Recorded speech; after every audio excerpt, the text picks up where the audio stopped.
Hello YouTube, today we are talking about the Rolex GMT-Master II Pepsi released in 2018. And I'd just like to reflect on a couple of things about this watch because having been there at Baselworld 2018 when this watch was released, I was surprised about some of the impressions it struck in me and the team and how different this model is, the later update, which has a very different tone of blue and red, if you could call it that, to the bezel. Now, when this watch was first released in 2018 and I held it, I remember thinking, this can't be right. These colors are off. And the blue was more of a blueberry. It was a very bright blue. And the red, well, it was this very odd shade of purple that, again, I remember thinking, are we really gonna film this? Because I'm not sure these colors are what Rolex is intending if they're calling this a Pepsi. Of course, Rolex in their wisdom changed the compound of those ceramic tones, and now we have something that much closer resembles the Pepsi of yore.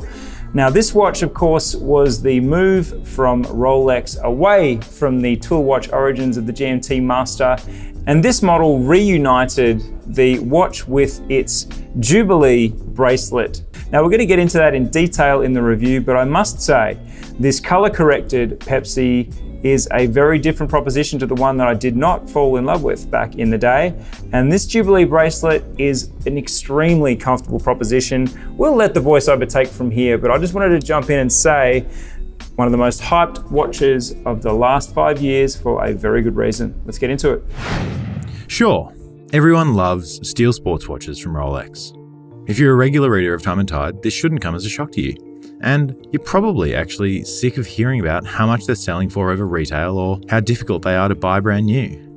But in this breathless land of hyperbole, are there any steel sports watches from Rolex that actually live up to the hype? A lot's been said about the Rolex GMT-Master II reference 126710BRLRO since it was released in 2018. So let's take a closer look and see if it actually deserves all the love it gets. Before we do though, don't forget to like this video, subscribe to Time+Tide, and make sure you don't miss out on any more of our videos by clicking that bell icon. Rolex first released the GMT Master to the public back in 1954, after working with pilots from the Pan Am airline to design a functional travel watch. The watch we're looking at today, the reference 126710, actually reminds us of the first ever Rolex GMT Master in the reference 6542. The muted tones of the modern blue and red Cerachrom Bezel hark back to the two-colour bakelite bezels from the mid-50s, which were replaced by aluminium only a few years after. The Pepsi bezel continued to be an important part of the GMT Master collection, with aluminium inserts used from 1959 all the way until 2007, when the reference 16710 was discontinued, in a transitional few years between the original sports watch cases of the past and the modern maxi cases that were first launched in 2005. The modern reference 126710 features a 40mm oyster steel case that's relatively slim at a hair over 12mm thick. Likewise, the lug-to-lug measurement shows just how wearable it is for a range of wrist sizes at just over 48mm, with the Jubilee bracelet tapering downwards around your wrist almost immediately.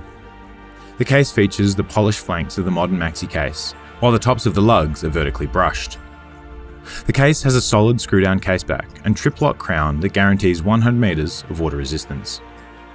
Just as 2005 saw the introduction of the maxi case for Rolex sports watches, it was also the year that they launched the Cerachrom Bezel, which was first seen in the GMT Master II line in the yellow gold reference 116718LN. This completely black bezel is thought to have been released thanks to the difficulty of creating two-colour bezels in the ceramic material, and it wasn't until 2013 that two colours were seen publicly, in the Batman. The red and blue bezel of this modern Pepsi reference can be turned in both directions, and the 24-hour scale has been engraved in the ceramic before being filled in with platinum using a PVD process. Turning our attention now to the Jubilee bracelet, and we have the second piece of Rolex history brought back into the spotlight. Throughout its journey, the Rolex GMT Master and GMT Master II have been available on the famous 5-link Jubilee bracelet. In fact, the Jubilee bracelet was the first bracelet that Rolex was able to make in-house, giving it a special place in the watchmaker's history. The Jubilee stopped being available on the GMT-Master II references when the reference 126710 was discontinued, and took a hiatus until it returned new and improved in 2018 with the reference 126710 we're looking at today. Included in the improvements are the solid centerlinks, the folding oyster lock clasp, and also the EasyLink 5mm extension link that can be used on hot days when the bracelet feels a little tight. All of these changes result in a supremely comfortable bracelet, with the tolerances between the links small enough to make it feel extremely solid, while also being incredibly flexible as it wraps around the wrist. Sure, it's just a bracelet, but it's a feat of engineering that Rolex is almost alone in being able to produce at a mass scale. The black and blue Batman GMT-Master II from 2019 was also released in steel and on a Jubilee bracelet. The dial of the Rolex GMT-Master II reference 126710BRLRO is black lacquer that has the almost liquid appearance of a very deep, very still pool. The hands and hour markers are white gold and filled with Rolex's own proprietary blue chromolite luminous material to make the watch easy to read no matter how light it is outside. Over the dial is sapphire crystal with a Cyclops date magnifier, which is something we've become accustomed to seeing in the Rolex GMT-Master II. The final important update to the Rolex GMT-Master II reference 126710BRLRO is the movement. It's now powered by the automatic in-house caliber 3285, which tracks the time, second time zone, and date to an accuracy of ±2 seconds per day. Even better than COSC. As has been the case with all Rolex GMT-Master II watches, the second time zone is easier to track thanks to an independently movable hour hand, a feature that was the main difference between the GMT-Master and the GMT-Master II when it was launched in 1983. The caliber has 70 hours of power reserve, an anti-magnetic chronology escapement, and a temperature-resistant Cerachrom hairspring. Basically, Rolex's most sophisticated GMT movement to date. So there you have it. The Rolex GMT-Master II reference 126710BRLRO in all its glory. Is there a lot of hype around it? Absolutely. Does it demand a significant premium on the secondary market against its RRP? You bet it does. But does it deserve the amount of attention it's gotten over the last few years? In my book, it does.